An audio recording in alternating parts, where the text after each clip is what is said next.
Hi, welcome to our Millionaire Purpose Discovery Program. Today it gives me great pleasure to be speaking with Olamide2.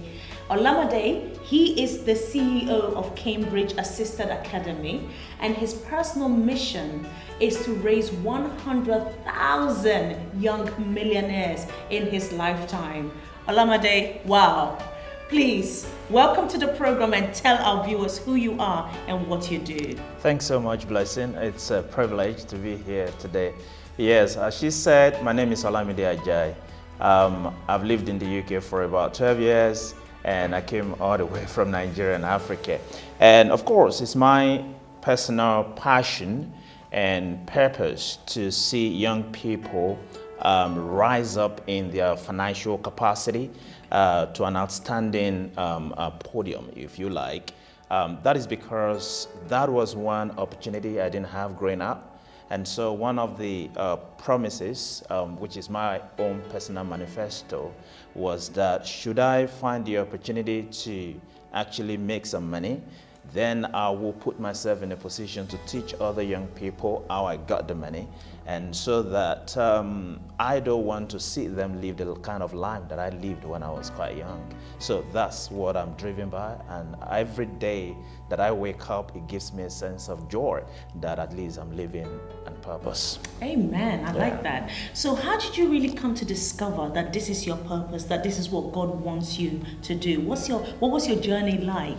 Yeah, really, I found my purpose from myself, not for myself, but from myself. Okay. I mean, one person might be different from another. People find their purposes through several things, but I found mine from me because I didn't have access to a lot of amenities, a lot of materials, a lot of beautiful things that make a young person to want to keep going on in life.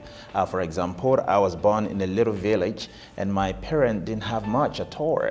And so I was taken care of, but I didn't have most of the things rich kids really had access to. And that made me to become really angry with life, angry with my parents, because to me, they didn't work hard to make a lot of money, and so that I could always, sit behind the wheel and also drive. And sometimes I see some of my friends at 16, 17 who were already driving their parents' car, but I didn't have any.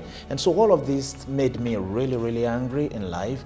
And so when I grew up, I sat down one day because I really was praying, and I was asking about what it is that I really want to live for. What is my signature in life beyond making money, beyond living for myself? What it is that I want to, that after I've gone, my name is still making a difference in other people's lives, because I believe in name, and I believe in one's name opening doors centuries after they've gone. And I thought, okay, I need to duplicate myself. And I wanted that the Olamide that was growing up, I don't want to see that Olamide again repeating itself in the lives of young people. Mm-hmm. And so, but for me to cut my niche, I decided to focus on young Africans who have been trapped somehow, particularly in the United Kingdom. Mm-hmm. They don't really have a lot of successful black people that they can look up to. Yeah. And so my challenge was that, okay, can I put myself, since I'm in this community, can I walk my hands to my bones? Because again, you cannot be talking about making money when you are not making one yourself. Yeah. You can't make people millionaires when you are not one yourself. Yeah. Now, it's not really becoming a millionaire first, it's about creating strategies. Once I'm able to see your process, your strategies, then I would be able to say, truly, you're going to be a millionaire. So it's about fulfilling prophecy. So yes, to be able to answer that question in a succinct way, I've discovered my purpose from myself, because I don't want to see a repeat of me in somebody else. I really like that. Yeah. And so far, what kind of challenges have you had to overcome to get to the place where you are? Because I've actually sat in a service and I've heard your testimony. Yeah. And looking at you today, all suited and booted, oh, thank you. Someone would never believe the kind of experiences you've had to overcome. So just share with our viewers the kind of challenges that you've had to overcome so Absolutely, far. absolutely. I joined the company some few months ago, and within a month, I became number one in the company. And to the point that the founder of the company couldn't just take it. When I was giving lecture and motivation, he just was blown away. These are millionaires. These are multi-millionaires who drive Ferraris and all of that. And that was a young guy. It's a young guy in that meeting who just joined our company. He's an advisor, and should be about 17, 18. And this young boy walked up to me and said, "How did you get here?" Yeah. And I asked him, "You know what? Come meet me." But he traveled. So last week, just 2 days ago, he came to my office, and so we're having a chat. He said, "How did you get here?" I said, he was asking a question. He said, "How long have you been in sales?" I said, "I've been in sales for about 20-something years." But he said, "You don't look like some." I said, "Guess how old do you think I am?" He said, "You should be in your 30s. I said, "Well, I'm in my 40s. And in another 2-3 years, I'm going to look much younger than this because I'm going to get rid of my pregnancy and this will come in." Anyways, I told him that I've been selling from when I was age 14. I was hawking food, not for my parent, but for another person, so as to be able to get money to get by, right? Number two was that when I was age 18, 19, I lost my mom. Now, my mom was everything to me. My mom was my school fees, was my clothes on my back, was the food on my table. My mom was the reason I was just existing. Because at the time I didn't know God, so my mom was my God, was everything. And so I remember vividly when my mom died, I couldn't cry because the pain was beyond what you could express with tears rolling down on the cream of your cheeks. I didn't have that, but I was groaning, and I was going to commit suicide, actually. But for some reason, that didn't happen. In Africa, to commit suicide is quite difficult.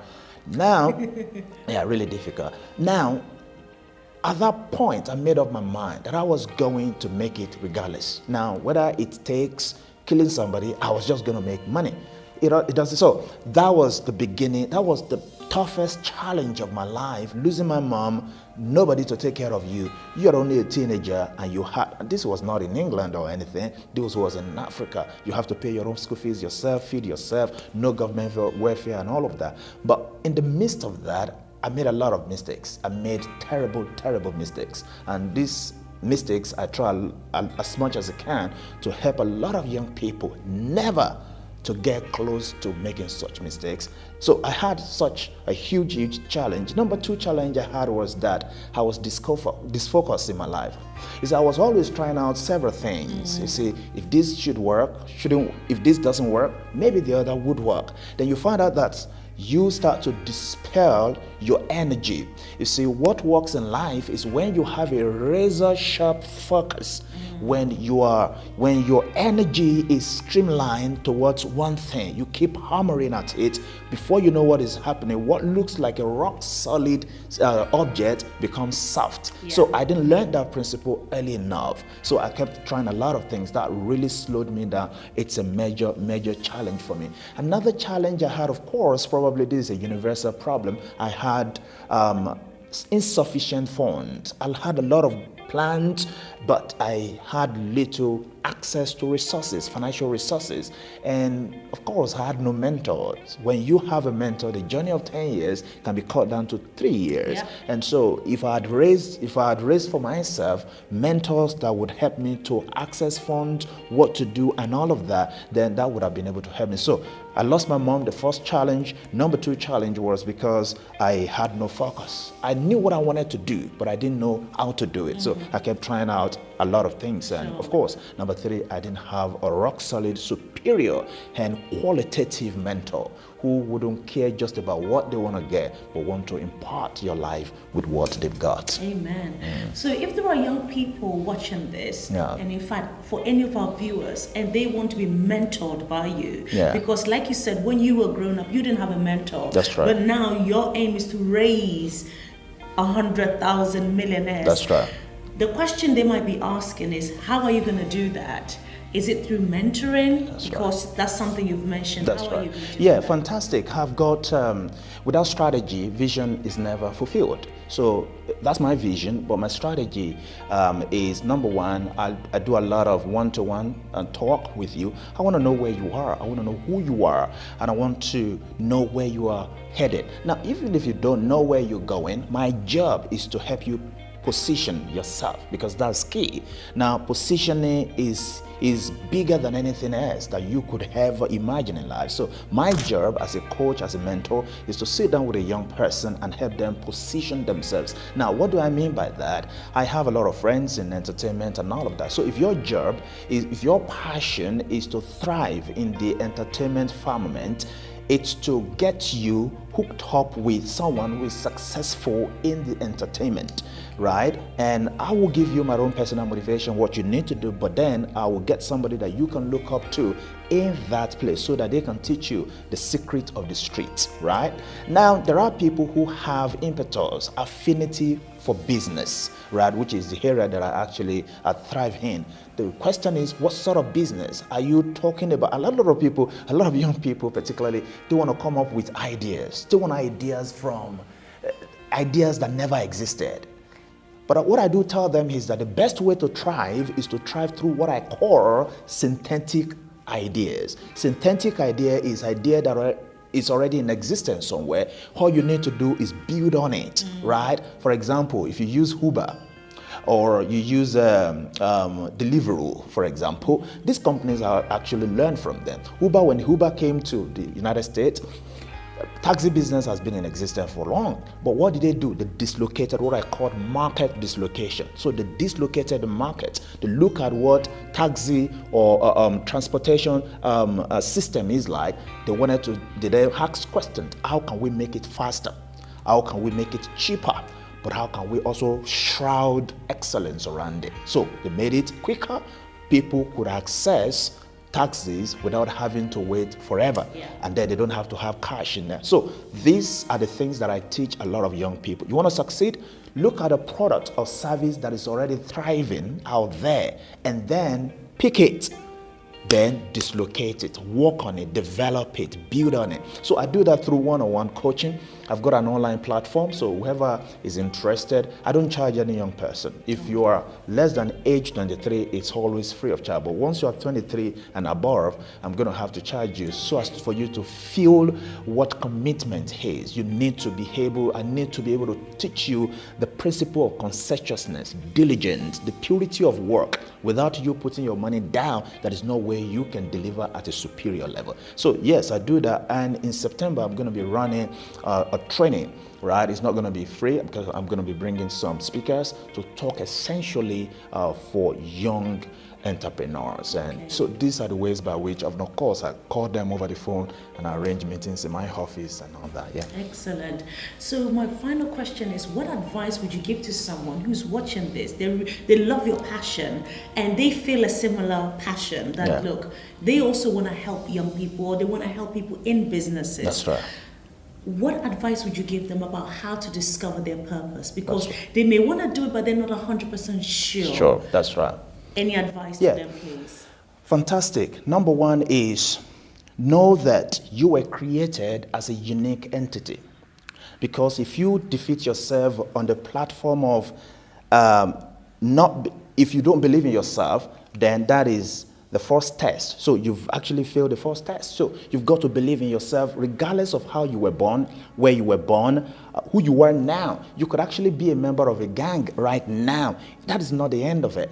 I was one of the most notorious gang member within my vicinity in Africa. A lot of people, I terrorized a lot of people. I sustained all the bruises on my head through terrorism, kind of. So I understand that even if you're a member of a gang now, that is not the end of your life. It does not define you, because every human being, it's good, right? As a person, we may have bad behaviors, but everybody is good. So we have to learn that importance of separating personality from behavior. That's psychology subject, right? Sure. Now, so you've got to understand that you are you believe in yourself. Number two, you may not believe in what it is that you want to do, because a lot of people tell you, believe in your dream.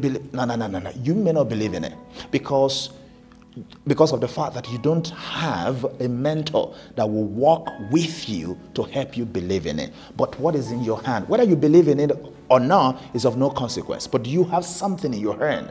9 out of 10 young person will tell you they've got something in their hand. Oh, I can play football very well. No, I can talk very well. No, I know how to buy something for £1 and sell it for £5. I know all of that. Something in their hand, but do you believe it can make you a millionaire? Most of them don't. So that is where the importance, the role of a mentor comes in. And so what I would tell a young person is believe in yourself, right? It is not about your color or balloon rise, they say, regardless of their color. Number two, you've got to, number three, you've got to work based on quality. By quality you have to streamline on your friendship. Get rid of friends who don't have value to you and bring in people that bring value into your life. And you have to do that conscientiously. You have to do that intentionally. I always tell people that quality is never accidental.